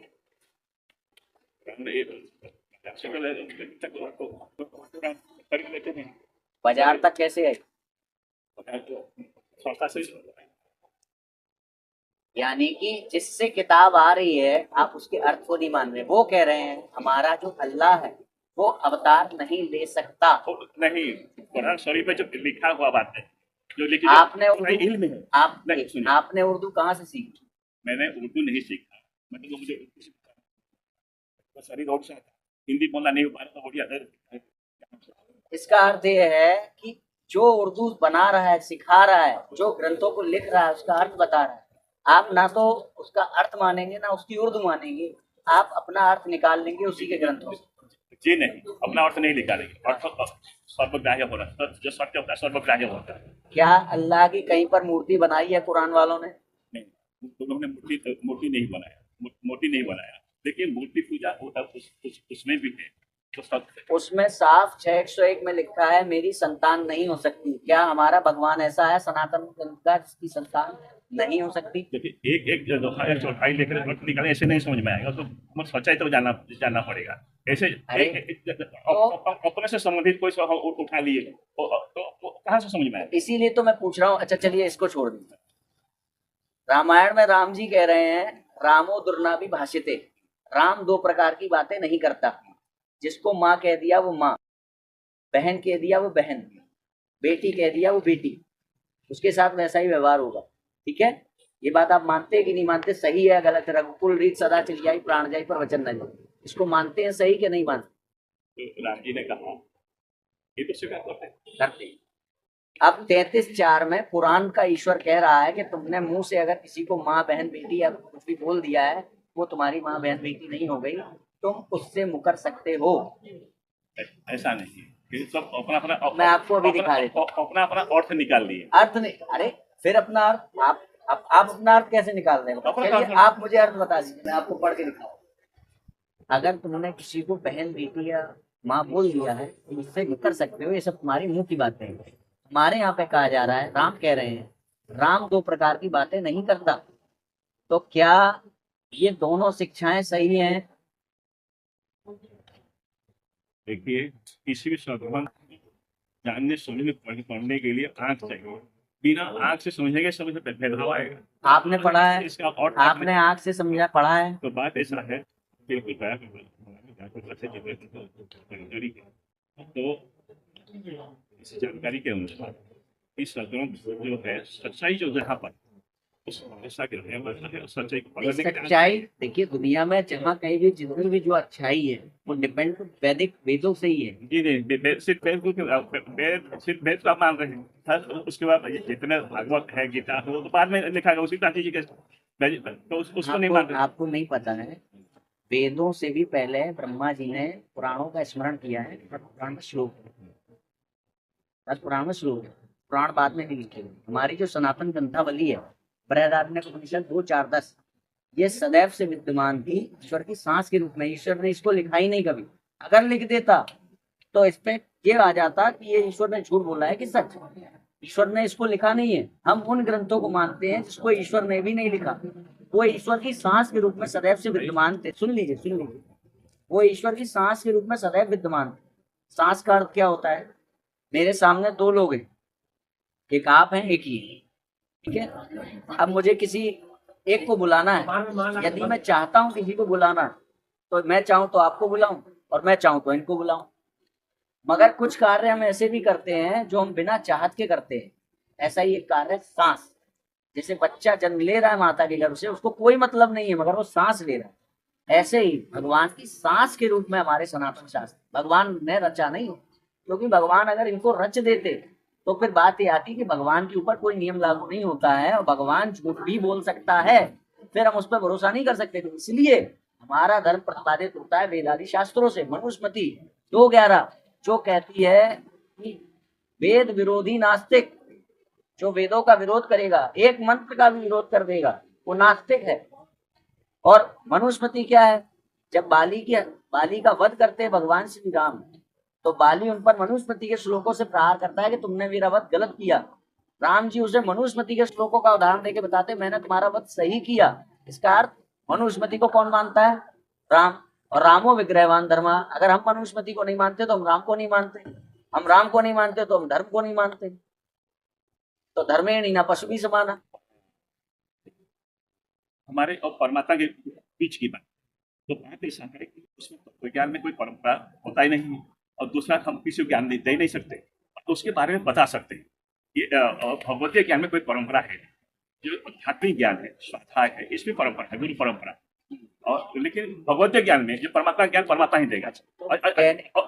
एक सेकेंड, हम लोग इसको स्वीकार करते हैं। भगवान विष्णु जी ने जो उपदेश दिया गरुड़ जी को, भगवान श्री राम जी ने हनुमान जी को, लक्ष्मण जी को उपदेश दिया, भगवान कृष्ण जी ने अर्जुन को, उद्धव को जो उपदेश दिया, वही उपदेश स्वामी सदानंद को दिया। कौन ऋषि महर्षि क्या करके आने उससे हमारा कोई मतलब नहीं। देखिए, फिर वही बात आ गई। जब आपने ग्रंथ लिए परंपरा प्राप्त, तो आपने अर्थ क्यों नहीं लिया परंपरा प्राप्त? अर्थ जो लिए जहाँ सच्चाई है, सत्यता है। इसका मतलब आपको ग्रंथ पढ़ने से पहले मालूम है कि सच्चाई क्या है। भगवान के दया के पास ग्रंथ पढ़ने से पहले, जो अभी पहले नहीं थे, पहले आप जैसे हम भी थे, लेकिन तत्व ज्ञान प्राप्त करने के बाद हमको, आपको ग्रंथ पढ़े बिना आपको एक जानकारी आ गई ना कि सच्चाई क्या होती है, अच्छा क्या है, बुरा क्या है, जो नैतिक शिक्षा है समझ में आता है, लेकिन जो ज्ञान है वो समझ में नहीं आएगा। तो इसका मतलब आप भगवत गीता का 16वें अध्याय का 24वां श्लोक नहीं मानते कि तेरे लिए अच्छे बुरे का प्रमाण केवल और केवल शास्त्र है। ये जो केवल शास्त्र प्रमाण के तौर पर स्वीकार करते हैं, प्रमाण के तौर पर, लेकिन ग्रंथों में जो सत्य भी है असत्य भी है। अच्छा, मतलब भगवत गीता झूठ भी बोल रही है कहीं, रामायण झूठ भी बोल रही है कहीं, राम जी झूठ भी बोल रहे हैं कहीं। राम जी झूठ नहीं कर रहे, आप बता रहे हैं, आप लंबित कर रहे हैं। जो चीज देखिए, परमात्मा का सुनिए, चीजें पहले ये आपको निवेदन किया कि पहले जान समझ लीजिए। वो जानने समझने में ही तो आदमी फंस जाता है। नहीं, ऐसा नहीं है। हमारे पहला गुरु थे, तो जी महाराज, तुझे महाराज अब मैं गुरु की बात कर रहा हूँ आपसे कि उनके गुरु के गुरु के गुरु के गुरु कौन है, तो आप नहीं बता रहे। मैं भी है, और ये भी कहा नहीं, नहीं। राजयोगेश्वर जी भी है। उनके गुरु किस राजयोगेश्वर जी? हाँ। तो हंस जी होंगे, उनके गुरु उनके गुरु सतानंद जी होंगे, उनके गुरु तो वो तो गुरु परंपरा है। पूरी आपके पास? हाँ, देखो जी, हम नंबर पास हमारे पास नहीं, कहाँ पर है? उनके पास होगा, उनकी संस्था तो होगा किनके पास? भाई। जो ये सतपाल जी की संस्था है, राजयोगेश्वर की संस्था है, जो इसका अर्थ है कि मानव धर्म है, उन सभी का मानव धर्म है। इसका अर्थ है कि जो ज्ञान आप दे रहे हैं, आप गुरु परंपरा से मिला, वो ज्ञान आप दे रहे हैं। नहीं, परमेश्वर से जो ज्ञान मिला उसी ज्ञान का हम प्रचार प्रसार करते हैं, ऐसा ऐसा है। वही तो मैं कह रहा हूँ कि जो वेद आदि शास्त्रों का ज्ञान है वो हमें परंपरा से मिला, मगर उसका अर्थ हम अपने मन से ले रहे हैं। ये क्यों? दूसरी बात, कौन से नहीं ले रहे हैं? अभी तीन बात। प्रैक्टिकल प्रैक्टिकल भैया, ना तो आप अभी तत्वदर्शी बने, ना ही आप ब्रह्मलीन हुए। आप कैसे कह रहे हैं कि मैं सिद्ध कर लिया हूँ ज्ञान?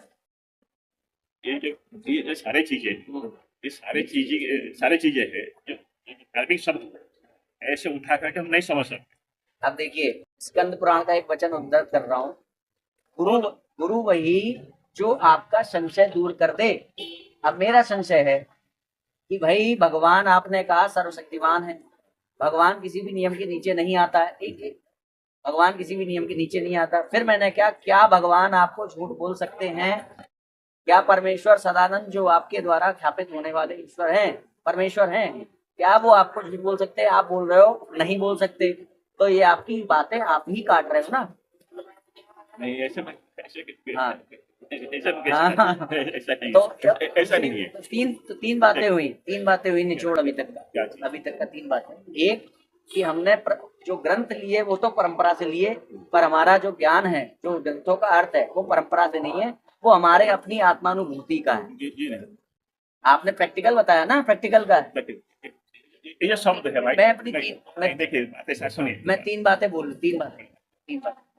एक चीज तो ये आई कि हमने शास्त्र तो लिए परंपरा से, मगर अर्थ लिया अपने अनुभव का। ठीक। दूसरी बात कि भगवान सब कुछ कर सकता है, मगर वो आपको झूठ नहीं बोल सकता।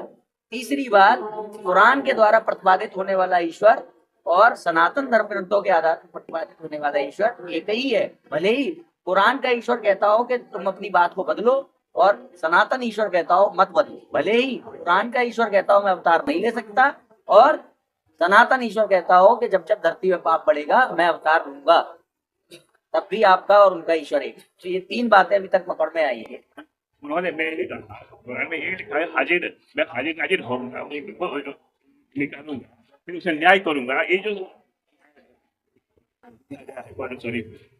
में हाजिर नाजिर जो शब्द है वो अवतार का ही प्रमाण देता है, लेकिन उसको किसी ज्ञान से समझ में नहीं आता और उसको कर देता है। मैं पूछ रहा हूँ आपको, उर्दू कुरान किसने पढ़ाई? जिसके पास कुरान के मंत्र लेकर के, जिसके पास कुरान की आयतें लेकर के जो आ रहा है, वो अपने लोगों को जो बता रहा है, अर्थ भी बता रहा है, मगर वो अर्थ हम नहीं मानेंगे जिससे हमको नहीं जो लिखा है वही तो हम कह रहे हैं कि जिससे हमको लिखा हुआ प्राप्त हो रहा है, उसी से हमको उसका अर्थ प्राप्त हो रहा है, मगर हम उसका अर्थ नहीं लेंगे, अर्थ अपने मन से करेंगे। किसी भी शब्द, कोई भी शब्द बुद्धि विचार का विषय नहीं है। पढ़ करके हम सारा चीज समझ जाएंगे, ये समझे नहीं चलते हमारा नहीं है। ये कहाँ लिखा है? जितनी भौतिक शिक्षा है, अब प्रैक्टिकल देखिए, ये कहाँ लिखा है? क्या कोई भी सदग्रंथ बुद्धि विचार का विषय नहीं है। अगर वो बुद्धि विचार का विषय ही नहीं है तो हम पढ़ ही क्यों रहे हैं? पढ़ने के लिए, आगे बढ़ने के लिए। बुद्धि से पढ़ेंगे बिना बुद्धि के? जो आप पढ़ रहे हैं और विचार कर रहे हैं, मैं पूछ रहा हूँ, बुद्धि से पढ़ेंगे, विचार करेंगे कि नहीं करेंगे? विचार करके हम उसमें क्या बोला जा रहा है, बुद्धि विचार से बुद्धि विचार सबका अलग अलग है। तो अलग अलग से शब्दों का जो रहस्य है वो प्रैक्टिकल होना पड़ेगा। मैं पूछ रहा हूँ, क्या मैं बुद्धि लगाऊंगा पढ़ते समय कि नहीं लगाऊंगा? बुद्धि विचार लगा कोई समझ नहीं सकता। मैं बार बार कह रहा हूँ, आप कह रहे हो बुद्धि विचार का विषय नहीं है। बुद्धि विचार ना करूँ तो मैं पढ़ूंगा कैसे? पढ़ते रहिए।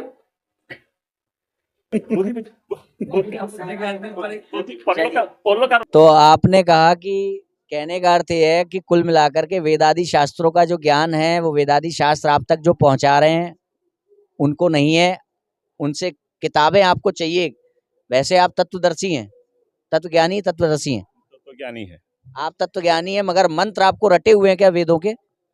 नहीं, मैं रटा नहीं हूँ। इसका अर्थ है कि वेद के मंत्रों के लिए या शास्त्रों के जो श्लोक हैं उनके लिए आप निर्भर करते हैं परंपरा प्राप्त गुरुओं पर, आचार्यों पर अर्थ आप अपना लेते हैं, है ना। और आगे की बात यह है कि अब इसी प्रकार से आपने कुरान का भी लिया कि आप कुरान की जो आयतें हैं वो तो आप लेंगे उनसे ही, जो उनकी परंपरा में आई हैं, उनकी ट्रेडिशन में जो आई उनसे ही लेंगे, मगर उनका भी अर्थ आप स्वयं करेंगे, उनका अर्थ नहीं मानेंगे जो कुरान का अर्थ आपको करके देगा जिसने किताब आप तक पहुंचाई। देखिए, जो अर्थ करके देगा उस अर्थ को समझने के लिए हमने बार बार कहा है आप लोग को कि भाई, मैं आपसे पूछ रहा हूँ जो आपको किताब देगा उसका अर्थ आप नहीं मान रहे, आप अपने हिसाब से उसको वो करें। अगर सत्य होगा तो वो स्वीकार करेंगे, असत्य हो तो स्वीकार नहीं करेंगे। सत्य का पैरामीटर शुरू तो शास्त्र से ही होता है ना, शास्त्र में नहीं। जैसे कि एक एग्जाम्पल बता दूं, मनुष्य को अपनी माता से विवाह नहीं करना है, ये अच्छा नहीं होता है। ये हमने कहाँ से सीखा? धर्म से। धर्मेण ही ना पशु भी समाना। अगर व्यक्ति के पास धर्म नहीं है तो वो पशु है, तो वो पशु है। तो हमने सीखा शास्त्र से, धर्म से, कि भाई बहन से विवाह नहीं करना है, माता से विवाह नहीं करना है। अच्छा और बुरा हमें शास्त्र से पता लगा, कर्तव्य और अकर्तव्य हमें शास्त्र से पता लगा। मगर हम ये कह रहे हैं कि अगर उसमें दी गई चीज अच्छी है तो हम मानेंगे, अच्छी नहीं है तो हम नहीं मानेंगे। इसका मतलब हमको पहले से पता है कि क्या अच्छा है और क्या बुरा है, शास्त्रों से पहले ही। पहले मनुष्य का अपना अस्तित्व को पहचानना जरूरी है। मैं कौन हूँ? मैं आपसे पूछ रहा हूँ, जब अपना अस्तित्व नहीं जानेगा, जब अपना अस्तित्व नहीं जानेगा, किसी सदग्रंथ का रहस्य समझ नहीं पाएगा। रहस्य की बात तो छोड़ दीजिए। एक छोटा बिटिया है, छोटी 5 साल की, बिना कपड़ों के बाहर चली जाएगी। उसके माँ बाप अगर उसको नहीं सिखाएंगे कपड़े पहन के ही बाहर जाना, कपड़ों के बिना बाहर जाना गलत बात है, तो क्या वो सीखेगी कि बिना कपड़ों के मुझे बाहर नहीं जाना है? वो तो शिक्षा है। शिक्षा नहीं है, धर्म है। बिना कपड़ों के निर्वस्त्र होकर के स्त्री को बाहर ना जाना धर्म है उसका। ज्ञान क्या कहता है? ज्ञान ये कहता है ना, असत्य नहीं सत्य की ओर चले। असतो मा सद्गमय, तमसो मा ज्योतिर्गमय, मृत्युर्मा गमय। ये तीन सूत्रों का जब तक ये हम लोग प्रैक्टिकल नहीं होगा, तो इस प्रैक्टिकल नहीं होगा, कुछ समझ में नहीं आएगा। और दूसरी बात, किसी भी बात पे भरोसा ना करें, बस हम आपकी किताबें ले लें और प्रैक्टिकल करते रहें। जी नहीं, प्रैक्टिकल करते नहीं, वो कैसे प्रैक्टिकल कर लेगा? हम लोग ये नहीं कहा कि हमारा ग्रंथ ले पढ़े और उत्प्रेरणा लेकर आ करके जान जाए, जानने के बाद वो निर्णय करे। और किसी गुरु के किसी भी संस्था की हो, चाहे हिंदू हो चाहे मुस्लिम हो, कोई भी संस्था की हो, तो जान सकता भाई हम लोग जो कह रहे हैं। लास्ट क्वेश्चन ले लेते हैं, कुछ लास्ट, कुछ अंतिम, कुछ अंतिम, कुछ अंतिम प्रश्न ले लेते हैं कि जैसे कि आपने बताया कि आपके जो परमेश्वर हैं वो आपसे झूठ नहीं बोल सकते, इतना सीमित है, वो एक सीमा लगी हुई है, वो आपसे झूठ नहीं बोल सकते। अब ये बताइए, ईश्वर सिद्ध कैसे होता है कि इस दुनिया में कोई ईश्वर है आपके ज्ञान के अनुसार? ज्ञान के अनुसार हमारा जो है कि जीव ईश्वर परमेश्वर तीनों तीन होता है, अलग अलग होता है। नहीं, मैं पूछ रहा हूँ इस दुनिया में, मैं अपना प्रश्न ठीक कर दूं, इस दुनिया में कोई परमेश्वर है, यह सिद्ध कैसे होता है? पहला सिद्ध ये होता है हम जिंदा है, जीवन शक्ति उसी से आ रहा है, और सारा सृष्टि का रचयिता वही है। ये तो आप बोल रहे हैं, क्लेम कर रहे हैं, मुझे आप समझाइए कि इस दुनिया में ईश्वर है, मुझे मानना पड़ जाए, बिलीव करवाइए। मैंने बिलीव करने के लिए शास्त्र भी कह रहा है, रामायण भी कह रहा है, बिनु जाने नहीं प्रतीति, बिन प्रतीति नहीं प्रीति, बिन प्रीति भक्ति ना दुढ़ाई। तो पहले जो चौपाई वहाँ लिखा है, हमको हो सकता है गलत भी हो, तो बोलने में हमारा इतना तो याद नहीं है, फिर भी जो मैं कह रहा हूँ, जो पहले जानना पड़ेगा। बिन जाने की बात आप कर रहे हैं ना, तो वो जनवाइए तो कि इस दुनिया में कोई ईश्वर है। हाँ, तो पहले आप जान लीजिए। मुझे कोई ऐसी बात कहिए कि मैं जानूं इस दुनिया में कोई ईश्वर है। हाँ, तो जो ऐसी है कि परमेश्वर सारा सृष्टि का जो एक परिवर्तन नहीं होता, जो परमेश्वर है वो उसका परिवर्तन नहीं होता, बाकी सृष्टि परिवर्तन हो सकता है। तो तो उसमें तो उसमें ये देखना है कि परमेश्वर सारा सृष्टि का कोई तो रचयिता है ना। ईश्वर को डार्विन ने नकार दिया था। ईश्वर को डार्विन ने नकार दिया था कि इस दुनिया में कोई ईश्वर ही नहीं है। ये सृष्टि एवोल्यूशन से चल रही है, विकासवाद से है, और डार्विन ने नकार दिया था। उसको जवाब पता है किसने दिया था? करपात्री जी ने। और उन्होंने एक पुस्तक लिखी थी, नास्तिक भी आस्तिक। उसमें उन्होंने उन्हें जवाब दिया, डार्विन जैसों को, जो ईश्वर को नकारते हैं। उन्होंने उसमें बताया कि एक नास्तिक के अंदर भी कभी ना मरने की चाह विद्यमान है। एक नास्तिक के अंदर भी अखंड ज्ञानी बन जाने की चाह विद्यमान है। एक नास्तिक के अंदर भी सदा आनंदित रहने की चाह विद्यमान है। कभी ना मरने की चाह, मुझे कभी कुछ ना हो। अखंड ज्ञानी बनने की चाह, ये आदमी कौन है, यहाँ क्यों आया है, सब कुछ जानना चाहता है। कभी ना दुखी होने की चाह कि भाई मेरे बाल कभी सफ़ेद ना हो, मेरे झुर्रियाँ कभी ना आए, इनको निचोड़ भी कर दें। तो वो इस दुनिया को कंट्रोल करना चाहता है। जैसे कि बारिश ज़्यादा हो रही तो कम हो जाए, आज मौसम बड़ा ख़राब था। ये क्या है? मैं मौसम को भी अपनी इच्छा अनुसार कंट्रोल करना चाहता हूँ। और जैसे कभी-कभी ये आता है कि मैं अपनी माता की गोद में वापस जाकर के खेल आऊँ, यानी कि मैं काल को भी कंट्रोल करना चाहता हूँ। तो ये जो 3 प्रकार की चाह होती है, इसी को कहते हैं सत, चित, आनंद। सत मतलब कभी ना मरने की चाह, हमेशा सत होके अस्तित्व में रहे, और चित का मतलब अखंड ज्ञानी, और आनंद मतलब सदा सुखी। तो सत, चित, आनंद। तो अब नियम ये कहता है कि हमारे अंदर जिस-जिस प्रकार की प्यास है, उस प्यास का जो सब्जेक्ट है वो दुनिया में मौजूद है। जैसे कि हमारे अंदर प्यास है तो दुनिया में पानी है, हमारे अंदर सुनने की चाह है तो दुनिया में ध्वनि है, हमारे अंदर देखने की चाह है तो दुनिया में दृश्य है, हमारे अंदर भूख है तो दुनिया में खाना है, हमारे अंदर भोग की कामना है तो दुनिया में संभोग है। इसका अर्थ है हमारे अंदर ऐसी कोई प्यास नहीं है जिसका इंतजाम इस दुनिया में ना हो। तो जिस प्रकार नेत्रों की चाह का विषय दृश्य सिद्ध होता है, सुनने की चाह का विषय ध्वनि सिद्ध होती है, भूख का विषय खाना सिद्ध है, प्यास का विषय पानी सिद्ध है, उसी प्रकार एक नास्तिक व्यक्ति के अंदर भी व्याप्त सतचित आनंद की चाह का विषय सच्चिदानंद स्वरूप परमेश्वर का अस्तित्व सिद्ध होता है। ठीक है? तो अब जो सच्चिदानंद स्वरूप परमेश्वर सिद्ध हो पाए, वो कैसे सिद्ध हो पाए कि एक मनुष्य जो है वो सब कुछ कर सकने वाला बनना चाहता है। तो इस चाह का विषय कौन होगा? वो ईश्वर जो सब कुछ कर सकता हो। मगर आप ये कह रहे हैं कि वो आपसे झूठ नहीं बोल सकता। अगर आपका परमेश्वर झूठ नहीं बोल सकता आपसे, इसका मतलब वो सब कुछ कर सकने वाला नहीं है। तो ये मनुष्य की उस चाह का विषय ही नहीं है जिससे कि ईश्वर की सिद्धि हुई। जितनी हमारा बात हुआ, ये बात हुआ है एक ज्ञान और ज्ञान सत असत का है। तो बात ऐसा है, हम बार बार कहें, जो पद्धति है, जो विधान है, जो विधान है, हर किसी को सत्य का विधान जानकर सत्य मार्ग में चलेंगे, सत्य के पास पहुँचे, सत्य का लाभ मिलेगा। शास्त्र ग्रंथ इसीलिए पढ़ करके आदि शंकराचार्य जी ने कहा, क्या कहा?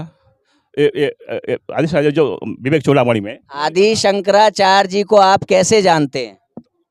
उन्होंने जो कहा आपको कैसे पता चला? उनका जो कहा है, उन्होंने जो कहा वो आपको कैसे पता? उन्होंने जो ग्रंथों से, उनके ग्रंथ आपको दिए उन्होंने नहीं दिया। किसने दिए? मार्केट से लिए। मार्केट में कैसे आए? मार्केट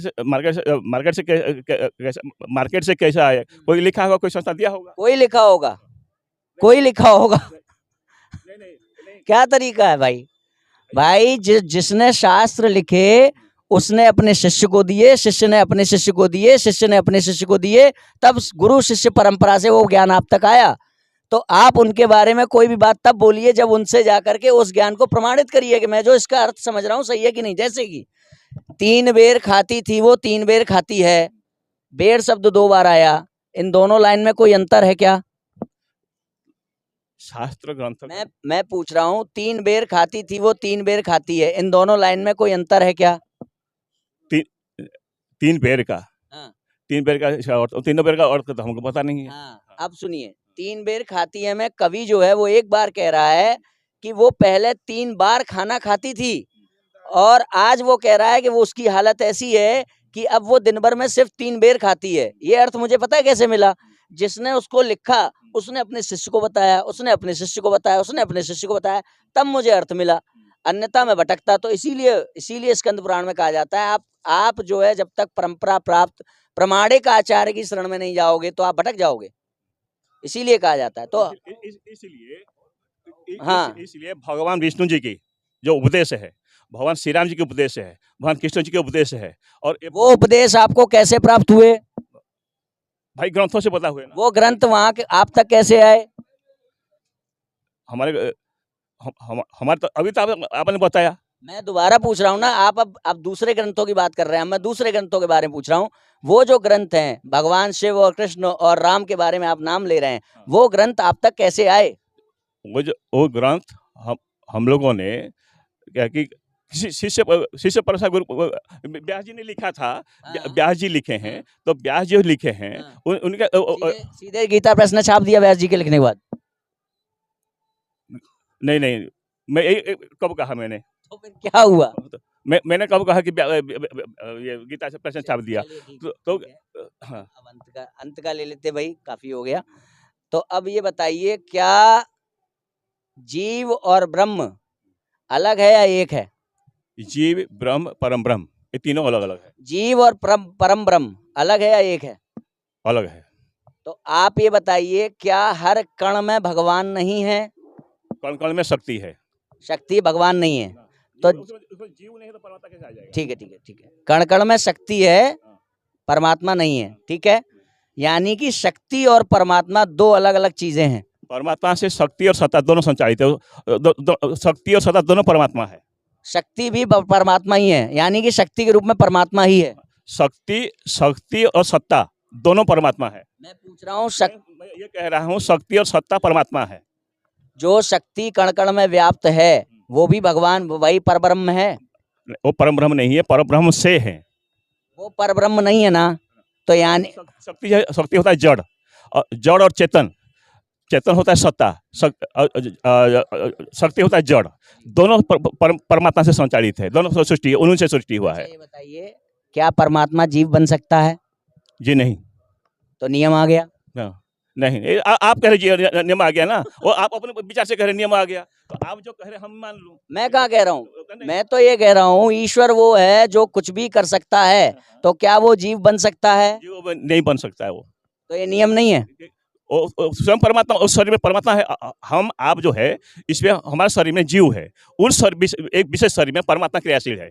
मैं पूछ रहा हूँ, क्या आपका परमेश्वर सब कुछ कर सकता है? क्या वो सर्वशक्तिमान है? बिल्कुल सर्वशक्तिमान है, सर्वज्ञ है, सर्वशक्ति सत्ता भी है। तो क्या वो जीव बन सकता है? भाई परमात्मा सब कुछ बन सकता है, सब कुछ। वो जीव बन सकता है? सब कुछ बन सकता है। अभी तो आप कह रहे थे नहीं बन सकता। नहीं, जिस आधार पर आप बोल रहे हैं कि परमात्मा सर्वशक्तिमान है, इस सर्वशक्ति कुछ भी कर सकता है, कुछ भी बन सकता है, लेकिन परमात्मा जो लीला करने के लिए वो कुछ भी बन सकता है। तो उनका जो मानवीय लीला होता है, उस मानवीय लीला को किसी को समझ में नहीं आएगा, पहली बात। दूसरी बात, जो परमात्मा जब जैसा जरूरत पड़ता है वो ऐसा रोल करता है, तो उसका रोल को समझना वो इतना सहजता से नहीं है। मैंने पूछा, मैं हाथ जोड़ के पूछ रहा हूँ आपसे, क्या परमात्मा जीव बन सकता है? परमात्मा जीव बन सकता है? वो सब कुछ बन सकता है। अब आपने एक बात कही कि जहाँ जहाँ पे कण कण में भगवान की परमेश्वर की शक्ति है, परमेश्वर नहीं है। इसका मतलब है वो शक्ति और परमात्मा के बीच में थोड़ा सा कुछ ना कुछ अंतर होगा ना, तभी तो शक्ति और वो अलग है। शक्ति और परमात्मा से शक्ति है, मतलब क्वालिटी में कुछ अंतर है कि नहीं? हाँ बिल्कुल अंतर है। शक्ति जड़ है, मतलब शक्ति वो सब कुछ नहीं कर सकती जो परमात्मा कर सकता है। बिल्कुल सत्य बात है। शक्ति वो सब नहीं कर सकती जो परमात्मा कर सकता है। इसका अर्थ है कि जहाँ पे कण कण में शक्ति है, परमात्मा नहीं है, वहाँ पे परमात्मा का जोर जो है वो कम है, और जहाँ पे परमात्मा है वहाँ पे परमात्मा का जोर ज्यादा है। इस सब जानने की सृष्टि का रहस्य आपको जानना होगा। तो आप तत्वदर्शी नहीं है? मैं तो ज्ञानी हूँ। आप तत्व ज्ञानी नहीं है? तत्व ज्ञान ये जो मैं पूछ रहा हूँ तत्व ज्ञान नहीं है? नहीं, ये तत्व ज्ञान नहीं है। ये क्या है? ये आप अपने दायरे पर, अपने स्तर पर जो पूछ रहे हैं, ये आपकी अज्ञानता है। अच्छा, ये कहाँ लिखा है मेरी अज्ञानता है? आपकी बात क्यों मानी जाए? मैं तो इसीलिए कह रहा हूँ, पहले आप जान लीजिए। अरे मा, आप, मा, मा, मानने के बच्चे नहीं। तो मतलब आप मुझे गाली दे दें, आप मुझे गाली दे दें, मेरे पिताजी का नाम बदल दें और मैं कहूँ कि मैं जानना नहीं मानने पे पड़ जाऊं। मानने मनाने के नहीं कह मैं। आपने मुझे अभी अज्ञानी कहा ना, बिल्कुल। तो अब आप मुझे बताइए कि मैं क्यों मुझे आपने अज्ञानी कहा? कैसे कहा आपने अज्ञानी? नहीं कहा, अज्ञानता में कहा, अज्ञानी अज्ञानी नहीं कहा। अज्ञानता किसकी है? अज्ञान किसकी है अज्ञानता? अज्ञानता जब होता है, अज्ञानता किसकी है? जैसे संसार को मिथ्या तो दर्शन आपने किया है। आपको मुझे अज्ञानी नहीं कहना चाहिए था, गलत बात है, अज्ञानी मत कहिए। अज्ञानी नहीं कहा, अज्ञानता में कह रहा हूँ। आपने कहा ये आपकी अज्ञानता है, जिसकी अज्ञानता होती है वही अज्ञानी होता है। नहीं नहीं नहीं, ऐसा नहीं। आपने कहा अज्ञानी में अंतर, क्या अंतर है बताइए चलिए।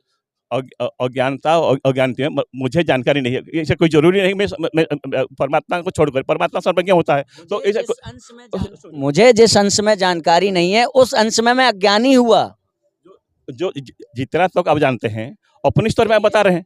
चलिए देखिए, तो आगे देखिए मैं आपसे ये कह रहा हूँ, आपको अज्ञानता शब्द का उपयोग नहीं करना चाहिए था, वो मत करिए आप। तो दूसरी बात मैं ये कह रहा हूँ कि कुल मिलाकर के हम 4 चीजें पहुंचे। मैंने फिर वही जब आपसे षष्ठी का रहस्य पूछा, फिर आपने कह दिया तत्व ज्ञान, वो जो है तत्व ज्ञान नहीं है, ये आपको करना पड़ेगा। अब 4 चीजें हमने पकड़ में देखी। एक, आपका ईश्वर आपसे झूठ नहीं बोल सकता, आपका परमेश्वर आपसे झूठ नहीं बोल सकता।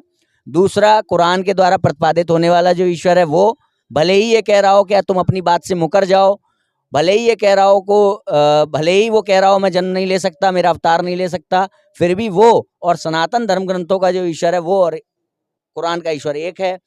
तीसरा, हमने ये जाना कि जहां पर भगवान नहीं है, तीसरा हमने ये जाना कि जहां पर परमेश्वर नहीं है और क्या कहते हैं, परमेश्वर की शक्ति है, वहां पर परमेश्वर का जोर थोड़ा कम है ना, और जहां पर भगवान है, परमेश्वर है, वहां जोर पूरा है।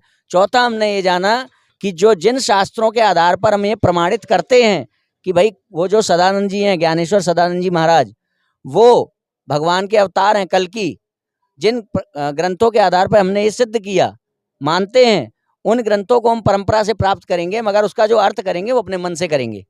जैसे कि हमें GO होता है, तो ये हमें किसी परंपरा प्राप्त व्यक्ति से पता चला, किसी इंग्लिश मीडियम को पढ़ाने वाले से, इंग्लिश के शिक्षक से।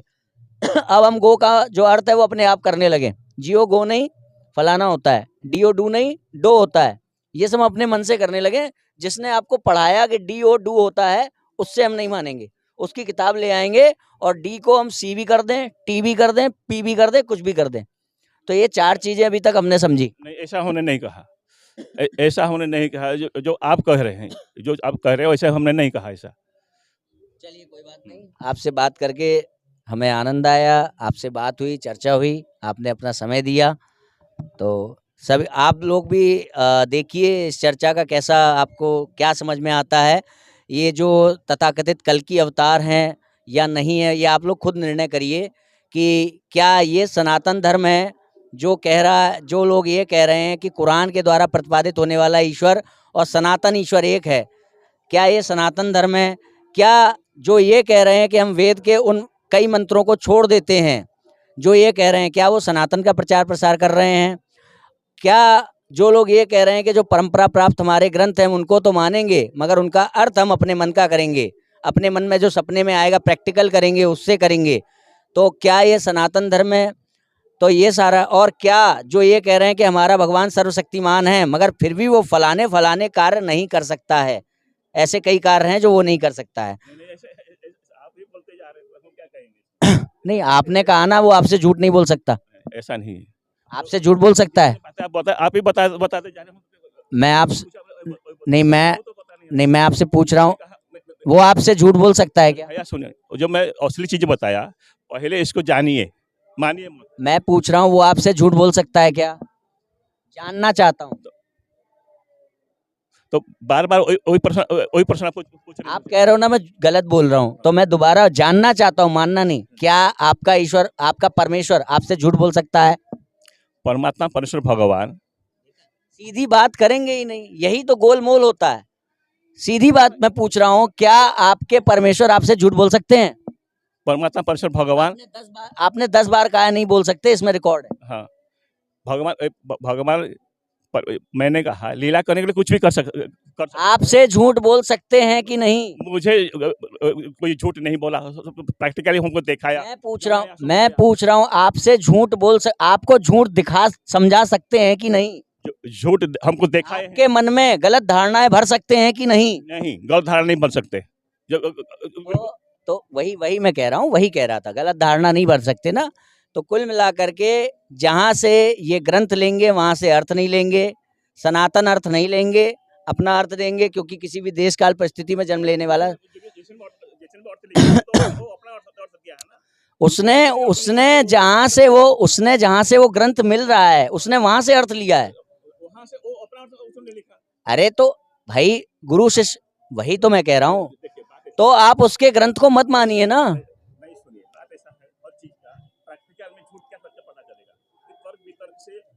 हाँ, आपके पास नहीं, वो आपके पास नहीं है जवाब। तो एक एंडिंग बोल दूं कि जहां से ये ग्रंथ लेंगे वहां से ये अर्थ नहीं लेंगे, पहला नंबर।